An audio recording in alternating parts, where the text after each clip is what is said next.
Again, we're speaking with Shira Nussdorf here on Is It Prophecy on Israel National Radio, Arut Sheva, and the show is simulcasted as the Messiah Hour on YouTube.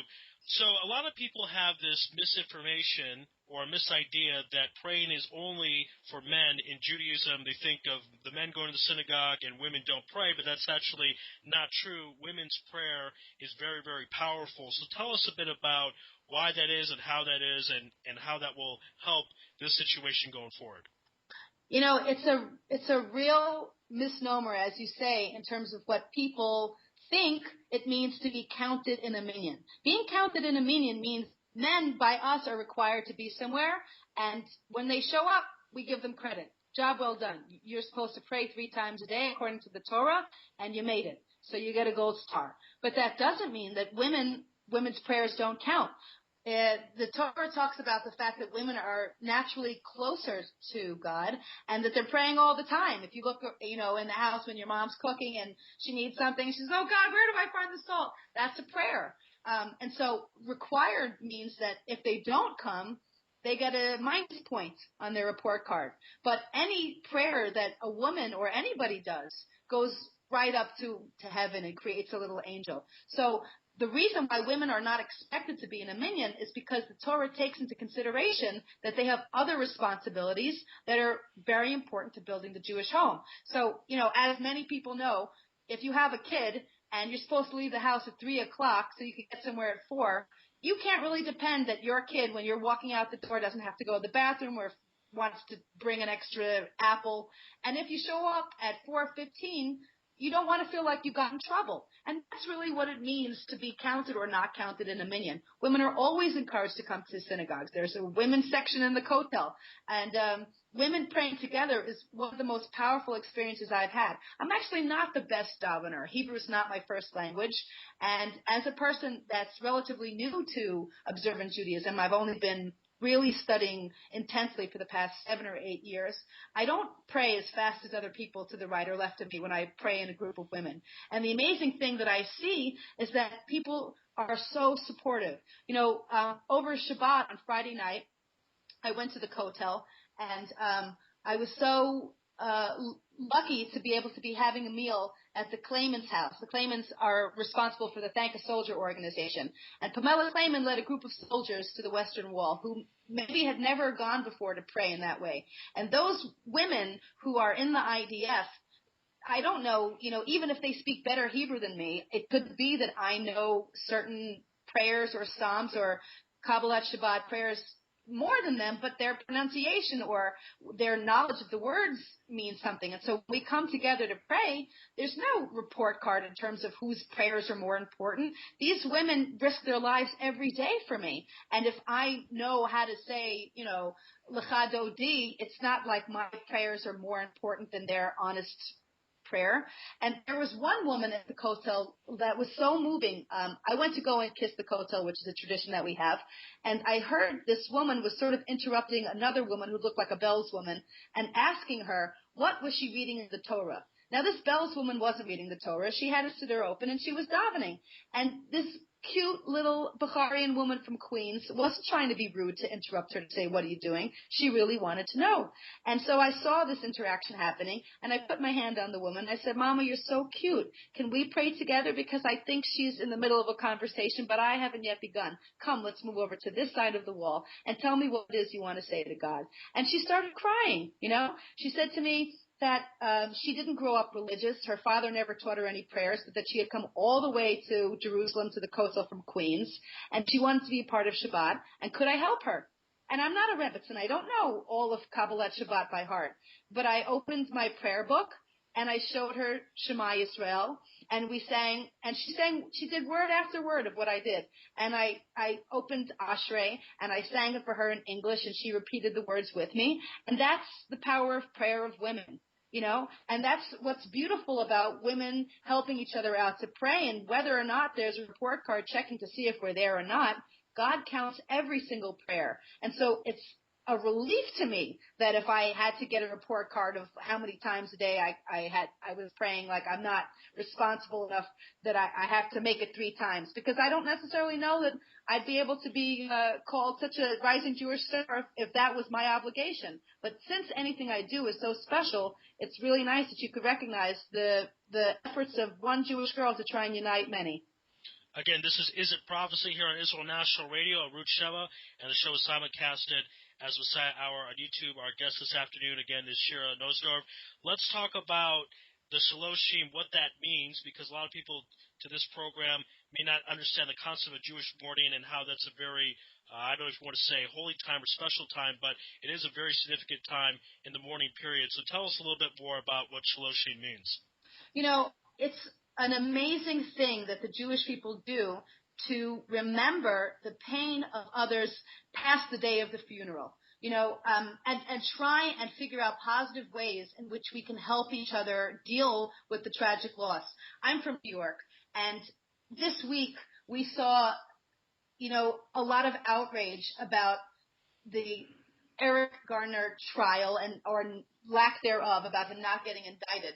And I saw people, Jewish people in in New York, sitting shiva in the streets. And that's what we do. We recognize that people are in pain past the 7, 8 days, the immediate day after, and we continue to support each other. So the word shloshim means 30. We recognize that, you know, after everybody's gone home and gone back to their regular scheduled programming of lives, that those family members that lost someone are still sad. And so we make it something that we remember to do on the 30th day, to check in with those people and say, how are you feeling? Is there anything we could do?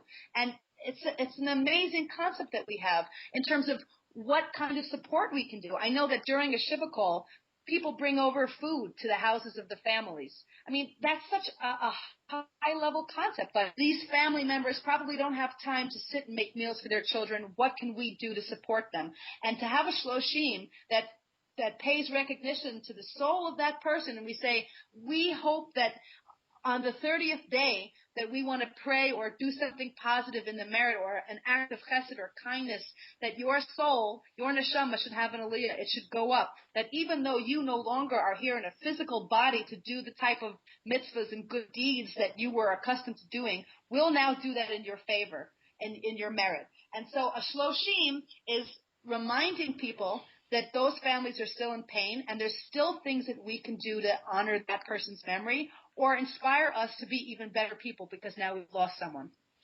All right. Again, well said. And I understand that we appreciate your time on the program because you also have a big event coming up tonight. The show is being taped on a Sunday. It's airing Monday, December 8th. You are going to be going to the Tel Aviv International event with Yuval Steinitz. Tell us a bit about him and the event.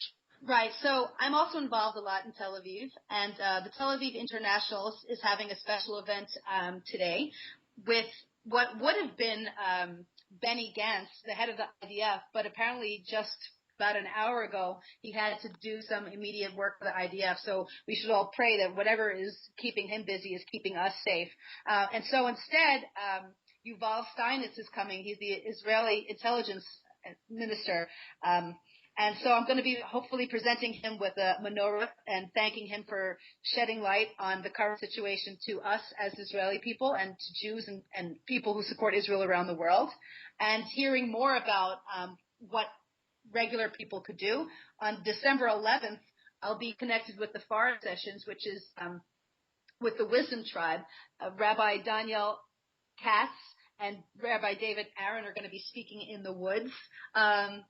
And putting some new ways to learn Torah, an ancient tradition. So there's lots of stuff coming up. But, a rabbi once said to me, some people think that the more energy you put into others, the less you'll have for yourself. And it's really quite the opposite. The more involved you get within the Jewish community, the more power you feel as a person. You don't feel helpless, like, as you said, when bad things happen to good people. So there's so many things people could plug into, whether it be White City Shabbat, as you mentioned earlier, or Wisdom Tribe, or the Kever Rachel Foundation, or any organization that they personally feel connected to. So thank God, I'm Zoifar. I have the merit to be connected to really good rabbis and rebbitzin in my local community who can help gear and steer me towards good things happening all over. This event with Rabbi David Aaron and Daniel Katz. I met Rabbi Aaron through Israelite in 2008. And tell us a bit about it, because I understand it's in the woods, it's in the environment. What is the purpose of the event? Well, one of the things that Wisdom Tribe is trying to do is sort of create these TED Talks, like sessions, where we are sort of outreaching to people who might not otherwise come to a Torah event. Many people come to Torah events all over Israel or all over the world, but how many people think to go to a forest? And it's so refreshing. There's going to be talks, discussions, music, hiking, martial arts like all kinds of interesting new ways for Jewish wisdom to be passed on to people. So I'm excited about going and about seeing these new types of programs that are being geared towards, other people who might not be so connected on an everyday basis. And it's going to be in the Moshav Bet Mir in the Judean hills of Israel. And, aside from the Torah, I'm super curious as to see what that forest looks like and what it'd be like to sort of, in the spirit of Rabbi Nachman, scream out to God my prayers and see how that feels. It's not like I have those type of opportunities every day, so I'm totally looking forward to that, which is a December 11th event. Okay, so people out there listening, if they want to get involved with the Shloshim prayer group, December 15th, Kever Rachel, how can they get involved? There's so many ways they can get involved. If they want, they can meet us at Neve Yerushalayim, which is in Har Nof, at 3 o'clock, and take the bus with us to Hebron. They could meet us at Hebron at 4 o'clock if they're living in Israel. They could send a donation to help pay for the Hanukkah presents that we're going to be giving to soldiers. These soldiers protect us every day, and Hanukkah is a chance to really pray for miracles. And we want our men and women protected. So even if they're not in Israel, they could pray in their own homes at 4, whatever's the corresponding time to 4 o'clock Israel time. Or they could send a donation to the Kever Rachel Fund, which is at 6602 Park Heights, Baltimore, Maryland 21215. Or they could keep online, keep posted, forward information to their friends and family, or keep listening to your show and hearing about more upcoming events and when Mashiach is going to come. And hopefully it's tomorrow. And hopefully our prayers make us feel like we're really bringing down the Messiah. Yes, amen to that. And hopefully my show helps with that. I don't know about that, but hopefully it does. That's the goal. And thank you again. Our guest this afternoon has been Shira Nussdorf, who is the rising star in the Jewish community activism of Israel, not just Jerusalem, Tel Aviv as well. We certainly appreciate the time this afternoon. Shira, thank you so much. Thank you. Quick announcement to my good friend Baruch Mordechai Gallo. He's on Facebook under Baruch Mordechai Garcia. Gallo is a friend of mine. He's getting married at B'ezrat Hashem in about 6 weeks. Mazel tov. If anybody wants to daven for me, I'm single and ready to mingle. My name is Shira Michal Bat Fegablima. All right, so contact Shira Nussdorf on Facebook and my friend Baruch Gallo on Facebook. Good luck to both of them. What we're going to do right now, we're going to play an 8-minute interview with comedian Jeremy Feldhammer. He'll be speaking about Festivus Comedy Festival, so take a listen to that and enjoy. And December 25th, it's known as Christmas to some people, but in Israel it's known as Festivus, I guess. I don't know. But on the line, promoting a comedy Festivus Festival special, Jeremy Feldhammer. Jeremy, welcome. Hey, thanks. Great to be here. Yes. Now, tell us, Festivus, we know that from the Jerry Seinfeld show, Seinfeld. Is that a legitimate holiday? Do you do any Festivus practicing yourself at all, any customs? Well, personally, no, not until this year. This will be my first year. Okay. However, one of the traditions is the airing of grievances, which I tend to do daily. So. Yes. You have a minhag for that every day. Yeah. Not just Festivus. Definitely. Okay. And, I asked this before the break, is comedy a sport? Because people have all these questions of what's a sport, what's not. Some say chess is a sport. Some say tying your shoes is a sport. I don't know. What about comedy, though? Is comedy a sport? Comedy is definitely a sport. You get beaten up like boxing, but I think of it like tennis, where you serve a joke and hopefully you get returned a laugh. But if you have a really good set, you're knocking it out of the park, like baseball. And it's one of those things that really requires a group effort. Comedy is one, you can't do it by yourself. like playing piano. Just like sports, you need a team. It can't be done solitarily. Now, you've done comedy for a long time, and I'm curious because I've done comedy. I've been heckled. People said really mean things to me, which I kind of like it. It's kind of fun. You get to heckle back. I want to know what's the meanest thing you've ever heard from a heckler being heckled? The meanest thing I probably can't say on air. Adam, we allow swearing. Okay, can you do code words or something just so the audience gets the hint? Well, I think the one thing that I could say on air that was pretty mean, but not the meanest, was someone shouted out in the middle of a show to a comedian that their mother should have aborted them. Ooh, that's not good. Wow, that's definitely up there. Anyway, Jeremy Fellhammer on the line with us. Jeremy, now this event, December 25th, a very exciting festive comedy show, and tell us who are some of the comedians that are going to be in it. Well, of course, I'm going to be there, so that's good. That in itself is a reason for everyone in all of Israel to want to attend. Right, that's worth price of admission, just coming in right there, yes. Yeah, I mean, when the Palestinians heard about that, they were thinking of, making peace just so they could come. Yeah. But make sure whoever's coming to the show, don't make any abortion jokes about you being aborted. That's not nice. That's not funny. That's one thing I'll say. I don't want to welcome heckling because that's not ever a good idea. But if they're going to pay the money, well, you know what? Maybe we should sell tomatoes outside too.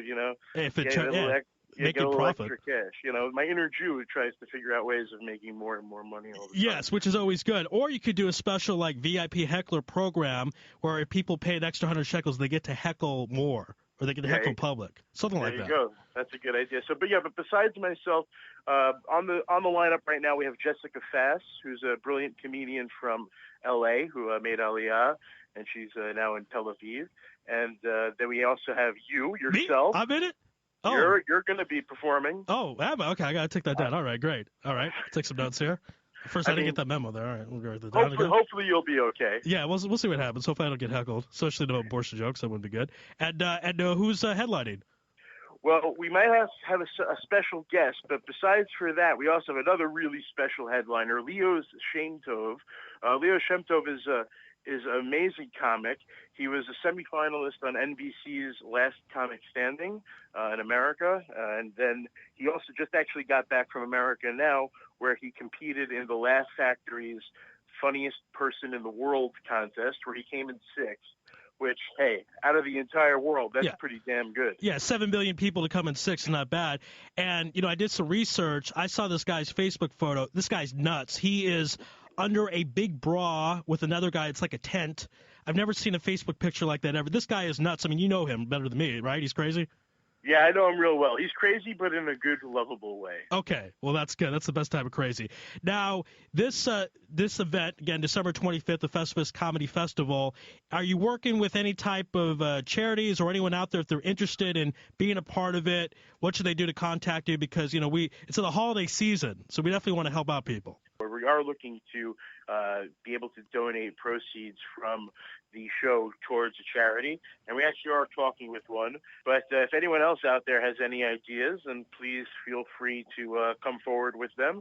And if you want to sponsor the show, if you have a business and you'd like to get a shout out during the show or an ad in our program, then of course, why not? I'm always looking to make some more money. Yeah, me too. And Jeremy, say there, what's the best way they could go about doing that? Well, you can contact us through the Facebook event. If you search for the Jerusalem Festivus Comedy Festival, we have a Facebook event. We also have a Hammer and Nail Entertainment Facebook page. There's also the hntickets.com. That's probably the easiest way. If you go to hntickets.com and you click Contact Us, and all the contact information is there. You can shoot us an email, give us a phone call. All right. So December 25th, the Jerusalem Festivus Comedy Festival feature you, me, Leo's, and some more comedians. We have a special comedian, perhaps in the wings, and it should benefit charity. So that's good stuff. Jeremy, appreciate the time in helping plug both of us. Always like that. And thank you for my first appearance. First time is always, as they say, like a first date. You enjoy it, and then you move on to the next date.